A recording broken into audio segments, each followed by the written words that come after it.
kebanyakan nanti menggunakan nuklir karena sedikit bahan bakar nuklir itu sama dengan berapa ton dari batu bara atau berapa liter dari minyak bumi seperti itu. Jadi kayak ya luar biasa menurut saya. Powerful ya. Iya, seperti itu. Apalagi yang bisa ngebuat ini ya, teknologi dari nuklir gitu atau bahan bakar lah ya dari nuklir. Tapi kamu tahu nggak kalau nuklir itu ada side effect-nya? Iya, tahu. Kan semua Apa? juga pasti ada side Iya effect. sih. Apa kalau nuklir side effect-nya apa? Ya, radiasinya berbahaya sih. Oke. Noval, kenapa kok milih angin?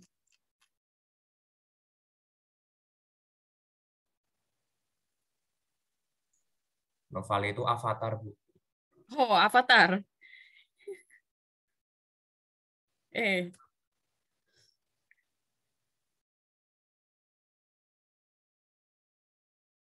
Noval bisa on mic nggak, Noval? Ya, Bu. Kenapa milih angin? Kalau kamu milih satu resource di bumi ini, kenapa kamu milih angin?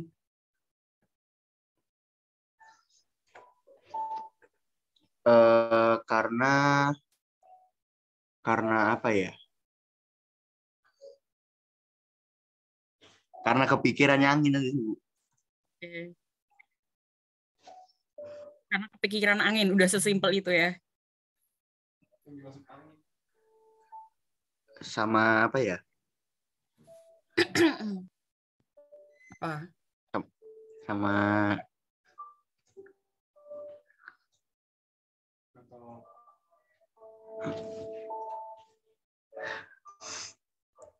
masih bingung, Bu. Oke, kita langsung ya, straight to the point. Jadi minggu lalu kita belajar ini ya, memproyeksikan penduduk plus proyeksi kebutuhan air. BTW, tugasnya udah dikerjain?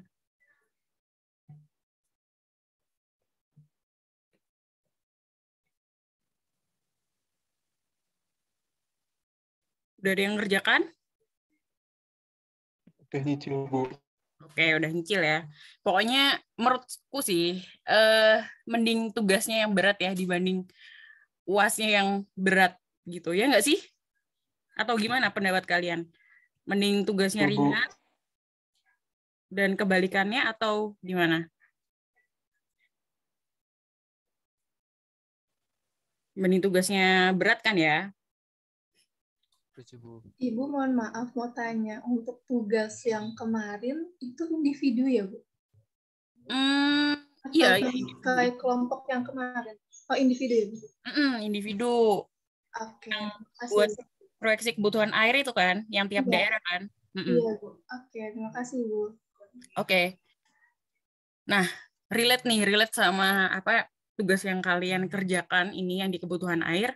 Jadi kali ini saya akan diskusi tentang teknologi di Indonesia yang dia itu gimana sih caranya buat mengelola air.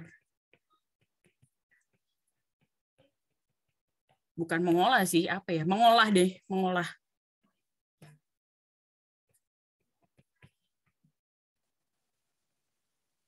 Oke. Nah, si skemanya itu kan pertama misalnya nih ya, contohnya dari sumber air. Sumber air ini bisa apa aja yang di pertemuan pertama yang kalian pelajarin, sumber air yang bisa dimanfaatkan buat air bersih itu apa aja sih?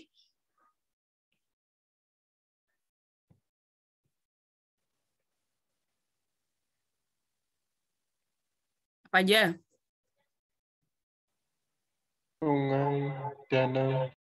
Sungai, danau, tanah ya. Air tanah maksudnya. Danau, air tanah, air hujan gitu kan.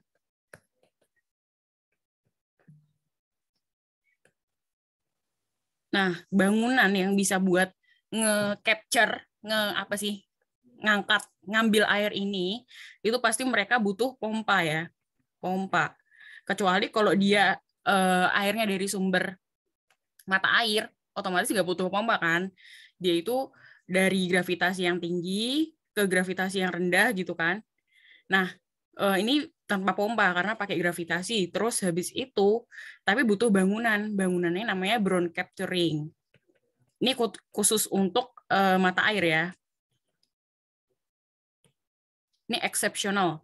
Tapi kalau sekarang hari ini aku mau share yang sumbernya itu air permukaan gitu, bisa dari sungai, bisa dari danau gitu kan. Nah, dia itu pertama harus butuh pompa. Pompa itu juga ada beberapa jenis, banyak banget jenis pompa sih sebenarnya. Jadi yang saya ingat dia itu pompa, ada pompa namanya submersible. Submersible dia itu posisinya itu di bawah permukaan air gitu. Nah, jadi nggak butuh pondasi buat ngeletakin si pompanya itu. Ini submersible. Terus yang kedua adalah pompa sentrifugal. Pompa sentrifugal itu kebalikannya dari submersible, yaitu dia itu letaknya di atas tanah gitu ya. Jadi nggak ditenggelamin ke air gitu.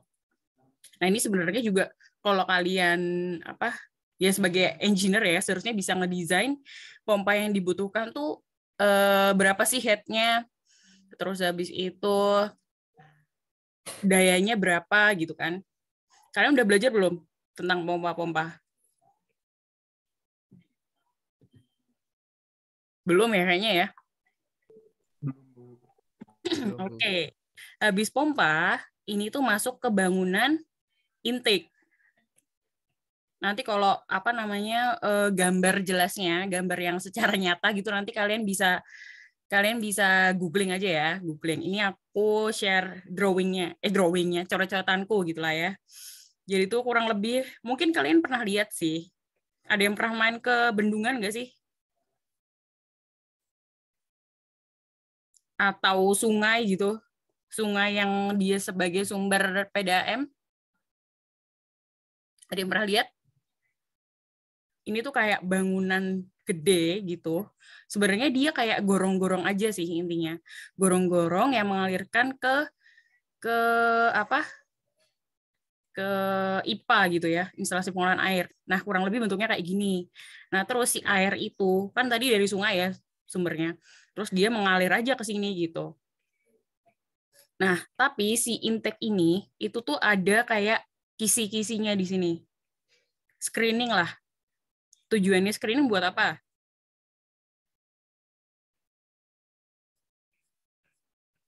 Menyaring benda padat. Betul. Ya, kita kan nggak ngerti ya, nggak bisa ngekontrol apa aja yang ada di sungai gitu kan. Bisa sandal, bisa kayu, lalalala dan lain-lain gitu ya. Nah, makanya dibutuhkannya si screening ini buat nyaring-nyaring yang barang-barang yang gede gitu lah yang bisa tersaring oleh si screeningnya. Habis masuk ke mana nih? Ke intake. Kita masuk ke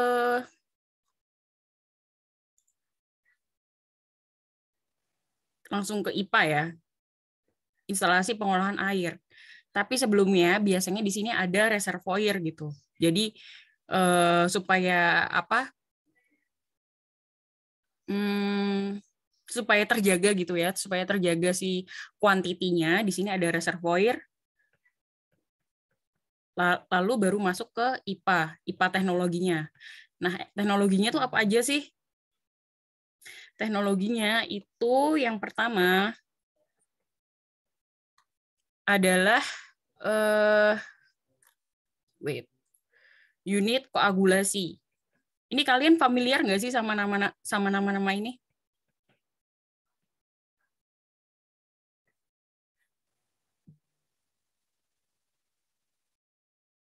Familiar nggak?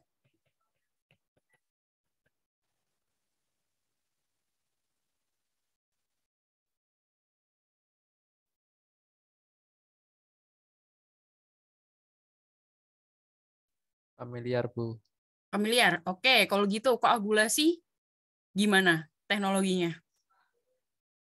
Yang kamu tahu aja.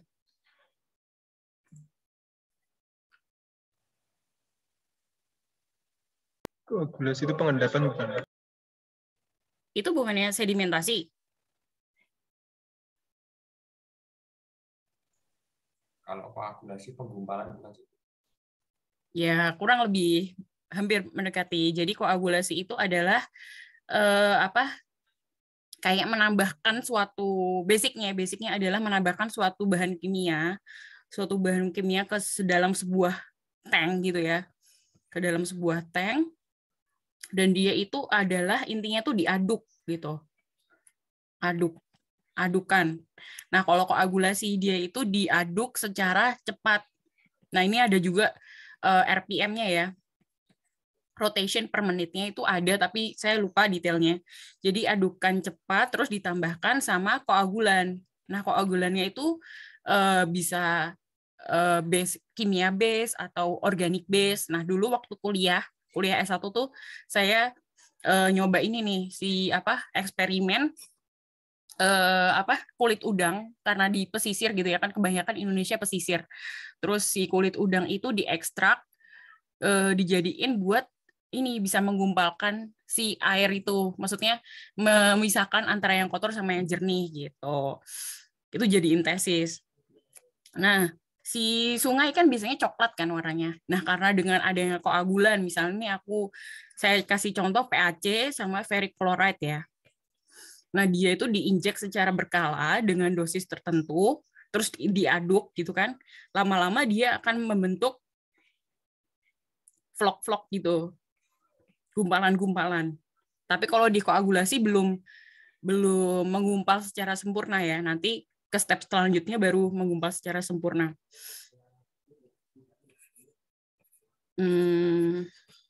Oke. Ini si chemicalnya emang powerful banget sih, karena sampai bisa ini ya mengumpalkan cairan kotor gitu. Terus yang kedua, step selanjutnya adalah flokulasi. Nah, flokulasi itu basicnya sama kayak koagulasi. Cuman bedanya adalah dia itu nggak dibutuhkan si chemical lagi. Jadi cuman lanjutin aja step sistem dari koagulasi. Airnya tuh sama, airnya dari koagulasi dimasukin ke flokulasi, terus diaduk. Nah, adukannya ini adukan lambat gitu. Tujuannya adukan lambat supaya vlog-vlog yang tadi terbentuk ini, yang warna oranye, yang udah kebentuk di koagulasi itu dia mengendap di bawah gitu. Nah, ini namanya sludge. Kebayang nggak?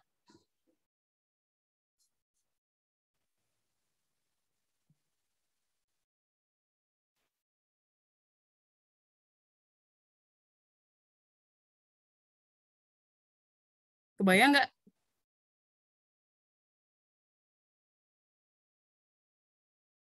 Ini diem-diem, jangan-jangan nggak kebayang nih. Terbayang, Bu. Oke. Lanjut ya. Ini kan udah agak jernih nih si airnya kan. Dari step flokulasi tuh. Kita masuk ke step, bentar, ini kayaknya nggak cukup deh.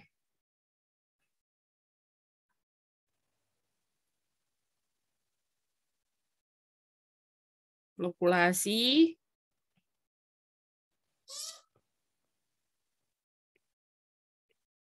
Masuk ke sedimentasi yang ketiga ya, sedimentasi. Nah, tujuannya sedimentasi itu kan karena di flokulasi ini udah banyak lumpur di bawahnya, dia itu buat ngemisahin lagi antara lumpur sama cairannya. Nah, dia itu bentuknya biasanya kayak gini, sedimentasi. Terus habis itu si supply airnya itu dari atas gini kan, terus di dalamnya tuh kayak ada sistem yang buat memisahkan antara air sama lumpur. Nah, lumpurnya itu ke bawah gitu. Lumpurnya dibuang, terus airnya masuk dari atas, air bersihnya itu overflow ke samping-sampingnya.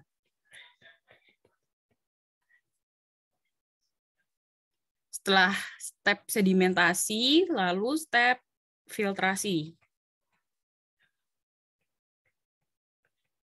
Nah, kalau filtrasi basicnya cuman ngefilter nih, kan udah mau tahap-tahap akhir ya. Tahap-tahap akhir itu ngefilter.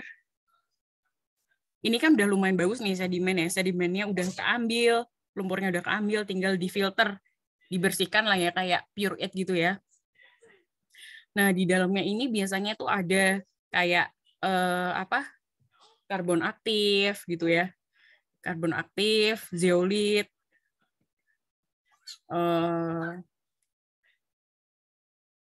kalau arang aktif nggak terlalu sih, arang aktif itu terlalu konvensional ya.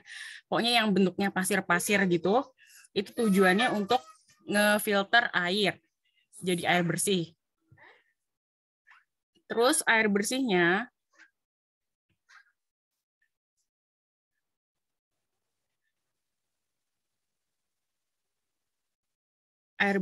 itu ke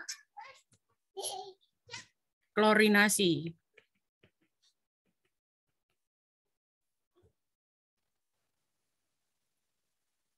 Atau desinfeksi.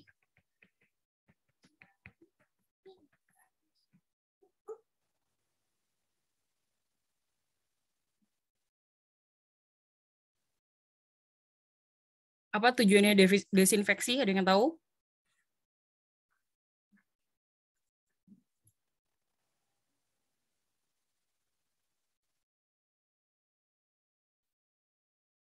Tujuan desinfeksi?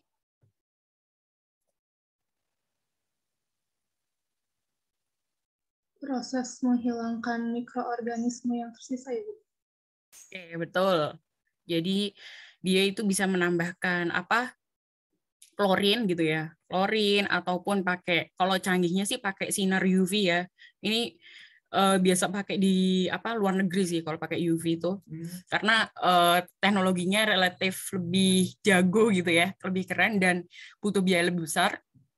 Nah, intinya dia untuk menghilangkan kayak misalnya bakteri-bakteri, mikroba-mikroba yang masih ada di si air ini gitu.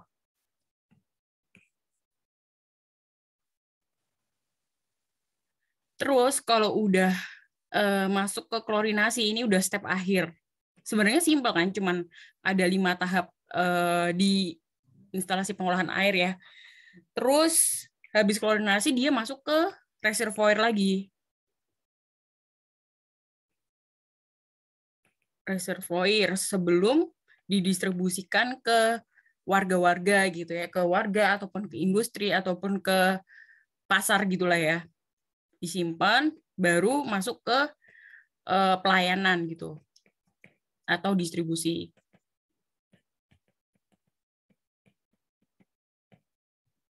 Sampai di sini ada yang ditanyakan?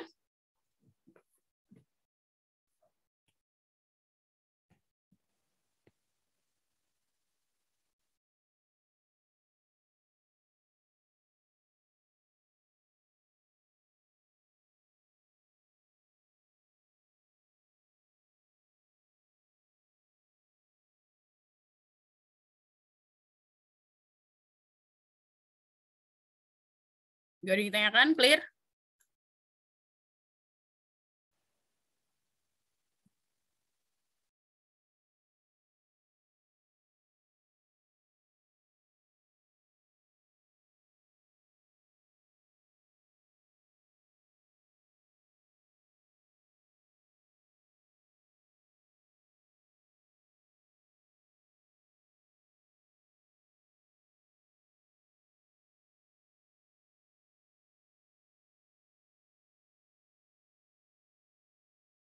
Clear? Ada yang ditanyakan nggak ini? Bisa Tanya, chat. Bu. Ya. Gimana Yudi? Itu 5 tahap itu minimal atau memang 5 itu aja? Most likely segini sih, mostly. Kebanyakan yang di PDAM ya, yang intinya tuh kayak gini aja. Nggak ada tambahan apa lagi, kecuali kalau dia ada suatu investor gitu yang memang benar-benar pengen sumbernya air laut gitu ya. Kalau sumbernya air laut udah beda teknologi lagi. Tapi kalau ini sumbernya air sungai, air tanah, mata air, atau bahkan mata air nggak ada teknologi ini. Mata air langsung aja bisa di distribusikan ya. Tapi kalau air sungai, air tanah kurang lebih ini.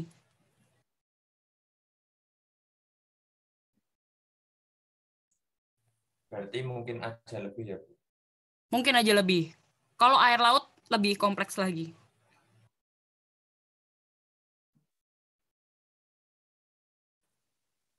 Air laut lebih kompleks. Izin bertanya, Bu. Gimana Fajri? Kalau misalnya ada seperti step prasedimentasi gitu, itu maksudnya apa ya, Bu? Nah, kalau prasedimentasi itu tergantung nih si PDAM-nya itu kan pasti udah punya data ini ya, data si kualitas sama kuantitasnya. Kualitas sama kuantitas si sumber yang mau diambil, sumber air yang mau diambil tuh seberapa bagus atau seberapa jelek sih gitu kan. Nah, kalau misalnya dia si air sungainya itu ya, misalnya air sungainya itu udah butek banget, terus nggak ada opsi lain selain ngambil air itu buat air bersih gitu ya. Nah, itu bisa diakalin buat ada prasedimentasi. Prasedimentasi ya biasanya diletak di awal ini, sebelum masuk ke agulasi gitu. Biasanya ada prasedimen. Tujuannya ada prasedimen ya tentunya untuk mengurangi beban kerja gitu, beban kerja yang ada di instalasi pengolahan air. Terus juga nanti kalau misalnya nggak ada praset itu kan juga keunggulannya semakin banyak kan dibutuhkan. Terus pompanya juga bekerja lebih keras mungkin karena kotorannya lebih banyak begitu. Ini opsional sih praset. Oke, baik Bu. Terima kasih. Oke. Ada lagi?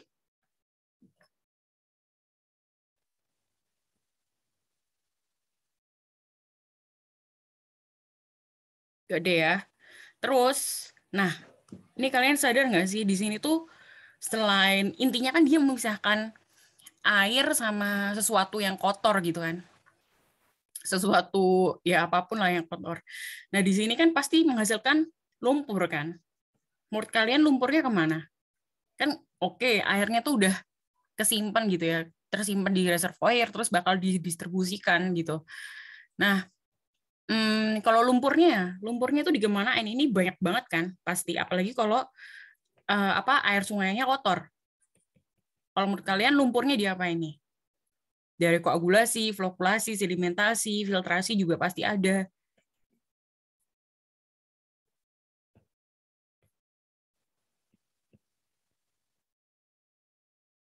Lumpur. Ada ide lumpurnya diapain?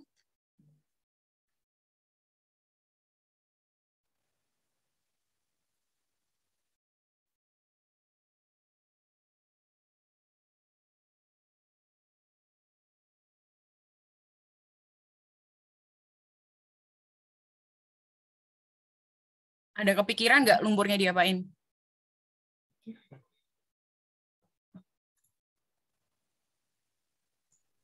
Belum kepikiran, Bu. Sama sekali. Apapun lah. Didiemin Bu nggak, Bu? Didiemin. Dibuang. Apalagi? Jadiin pupuk gitu ya. Bisa aja kan ya. Nah, si lumpur ini kan sebenarnya banyak banget ya produk yang tidak diinginkan gitu ya yang dihasilkan di instalasi pengolahan air. Nah, si lumpur itu kan dia di setiap bak itu ada kayak pasti ada perpipaan ya, ada pipa gitu. Nah, pipa ini salah satunya yang wajib itu adalah pipa lumpur. Nah, dia itu dari 5 teknologi itu, 5 step itu nanti dikumpulkan jadi satu. Nah, ini ada bak lumpur gitu ya. Bak lumpur tujuannya ya buat ngumpulin semua lumpur ya. Dan biasanya lumpur itu nggak kayak padat kayak tanah gitu loh, tapi dia karena sistemnya masih tercampur sama air, otomatis moisture content-nya atau kadar airnya di dalam lumpur itu masih banyak. Nah, namanya itu adalah slurry bahasa Inggrisnya. Slurry. Kalau lumpur kan bahasa Inggrisnya sludge ya. Sludge itu lebih padat gitu lah ya. Kalau selari itu lumpur plus air gitu. Jadi kayak encer-encer gitu. Nah, di bak lumpur ini biasanya itu ditambahkan sebuah cairan lagi, kayak mungkin semacam koagulan gitu lah ya buat mengendapkan. Nah, cairan ini tujuannya untuk thickening, memadatkan gitu. Nanti dengan cairan tersebut atau bahan kimia tersebut, si lumpur itu bakal lebih padat nih, lebih padat dari yang selari itu menjadi sludge gitu. Ya intinya gini lah, si lumpurnya itu di bawah, sludge-nya di atas. Airnya di atas, air dikit itu yang dari si selari itu. Nah, si air ini bisa dimasukkan lagi ke filtrasi atau ke paling awal itu bak pengumpul gitu, atau bisa juga langsung dibuang, tapi lebih amannya dibuang lah ya, karena dia cuman ya sedikit lah ya, cuman residu dari thickening, proses thickening ini. Terus habis proses thickening, setelah dipadatkan dia itu masuk ke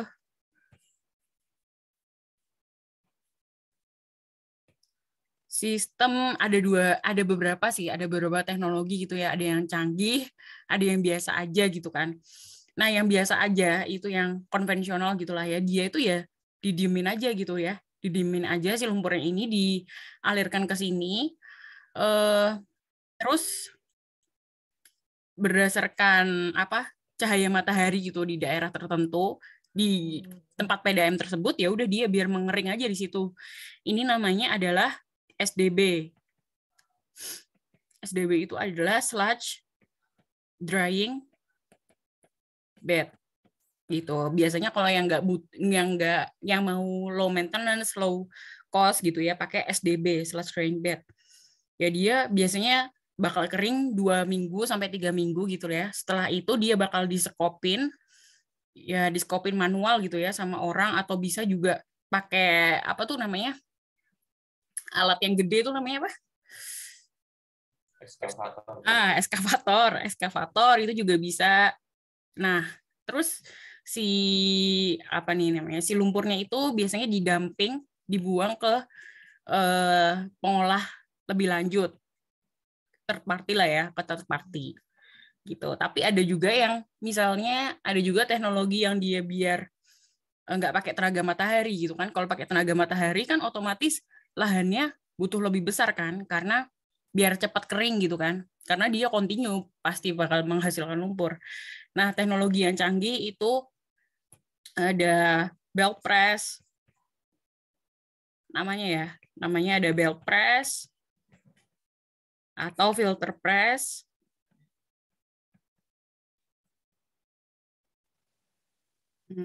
Apalagi ya? Mungkin yang lainnya bisa kalian cari ya. Ya intinya dia juga si airnya ini, si lumpurnya ini masuk ke suatu mesin gitu ya. Suatu mesin, terus habis itu ada belt. Apa sih belt tuh? Ikat tapi gede gitu ya posisinya. Terus dia tuh ngepres si lumpur ini biar lebih padat. Nah, padatnya itu masuk ke jumbo bag gitu, kayak wadah yang besar khusus lumpur. Nah, nanti si third party-nya itu bakal ngangkat si jumbo bag-nya ini ke pengolahan lebih lanjut begitu. Ini lebih lebih canggih gitu dibanding yang sludge drying bag yang mengandalkan tenaga matahari. Nah, ini si belt-nya tuh nanti muter gitu loh. Kebayang nggak sih? Kalau nggak kebayang nanti ini ya, YouTube ya. Gitu.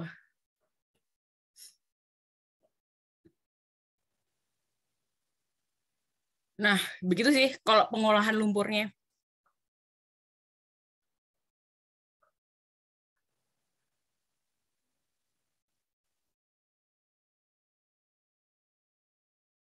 Dah, ada yang ditanya lagi?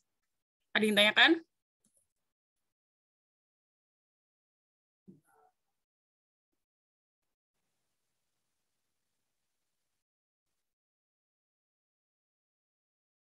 Kita ini ya, kita bahas sedikit yang ini, pelayanan dan distribusi. Nah, pelayanan dan distribusi sebenarnya gampang aja sih. Dia itu kan ada reservoir ya intinya, reservoir. Nah, terus habis itu ke distribusi ke ke pelanggannya gitu. Nah, dia itu juga sistem pipanya, perpipaannya itu pakai sistem apa tuh? Nama softwarenya adalah EPANET ya. EPANET. Dia itu supaya tahu pressure yang ke warga, ke customer itu cukup apa enggak sih, atau flow-nya itu cukup memenuhi atau enggak gitu, terus kebutuhan airnya memenuhi atau enggak gitu kan.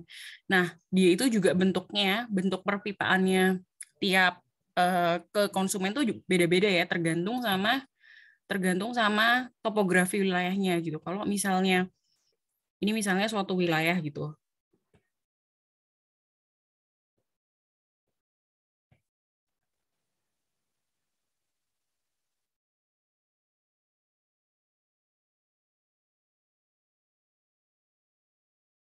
suatu wilayah, misalnya di sini ini ya, si reservoirnya ya, dari atas ya. Reservoir. Nah, ada berapa nih? Ada tiga sistem. Yang pertama itu dia dari reservoir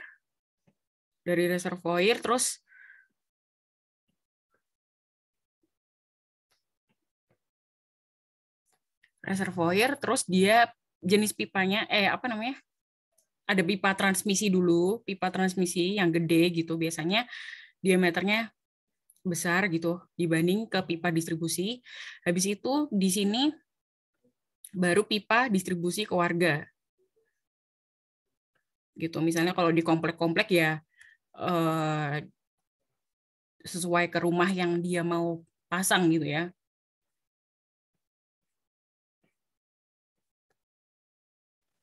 Nah, kalau kayak gini kan berarti pipa transmisinya harus secure ya, harus terjaga gitu kan, supaya kebutuhan airnya juga memenuhi terus. Terus kalau ini juga bisa lebih mudah mengkontrolnya gitu ya. Kalau misalnya ke kecil-kecil yang ini, ke pipa distribusi. Gitu. Ini yang ungu ini ya, distribusi. Yang biru transmisi.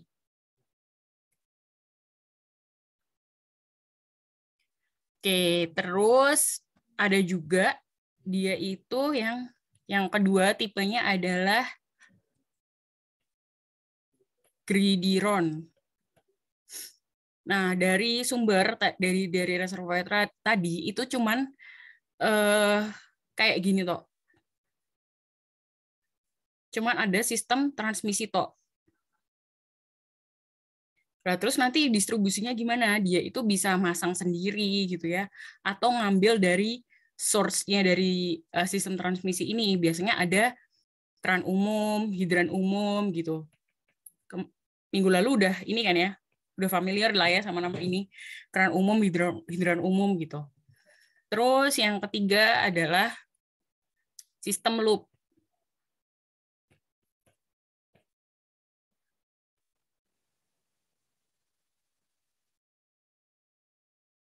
Sistem loop itu dia kayak gini, pipa transmisi, terus ya udah melingkar aja gitu.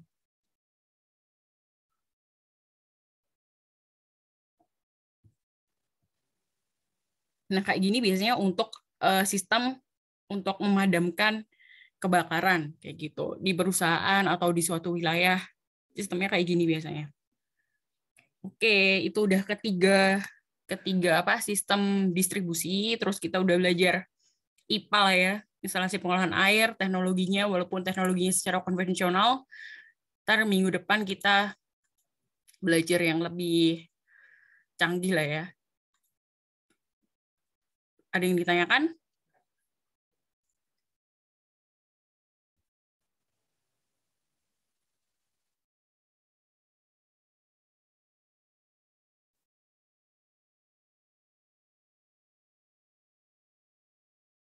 Belum, Bu. Clear ya.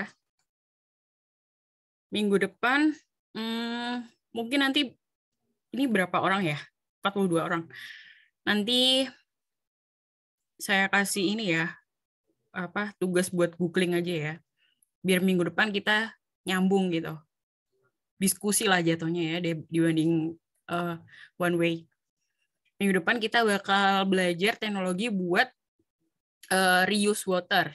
Nah, keren juga nih. Jadi kan banyak nih ya sumber air di dunia, tapi kan nggak semuanya bersih gitu. Makanya kita harus belajar gimana caranya memanfaatkan sumber daya air, walaupun airnya itu kotor, nggak sebagus air baku pada umumnya gitu ya. Kita harus tetap bisa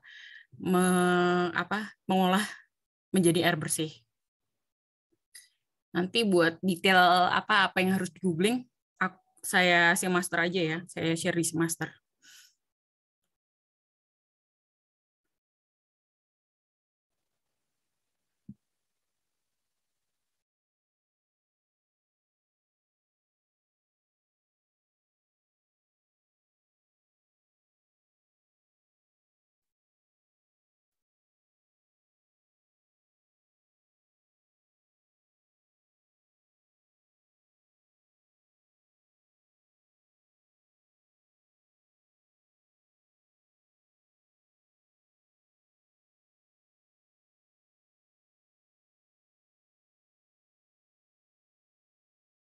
Gimana UTS-nya?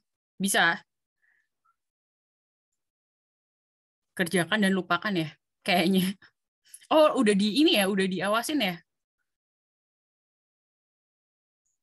Iya, Bu, sudah diawasin. Tapi prinsipnya tetap kerjakan dan lupakan. Iya. Ini udah bisa ya, udah bisa absen. Terima kasih buat hari ini. Semoga apa yang saya share bisa bermanfaat buat kedepannya. Dan semoga lebih masuk ya kalau pakai gambar ya, dan gak ngantuk kalau pas puasa. Mungkin cukup sekian buat hari ini. Kita ketemu minggu depan ya. Wassalamualaikum warahmatullahi wabarakatuh.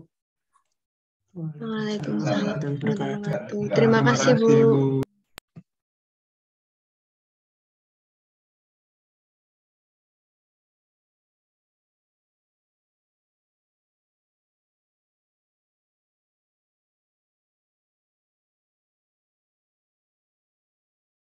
Yang udah absen boleh leave ya.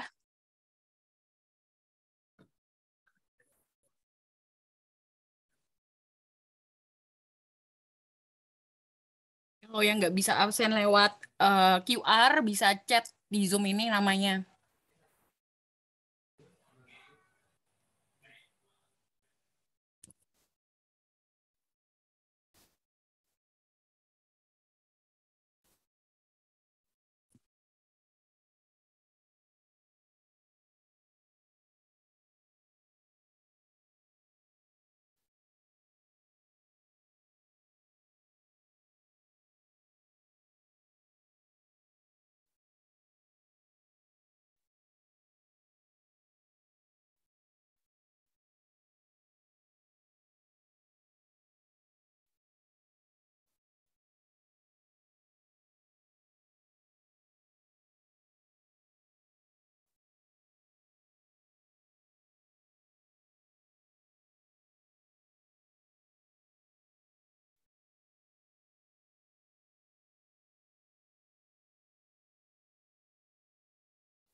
Ini udah absen semua ya, saya leave group, leave Zoom.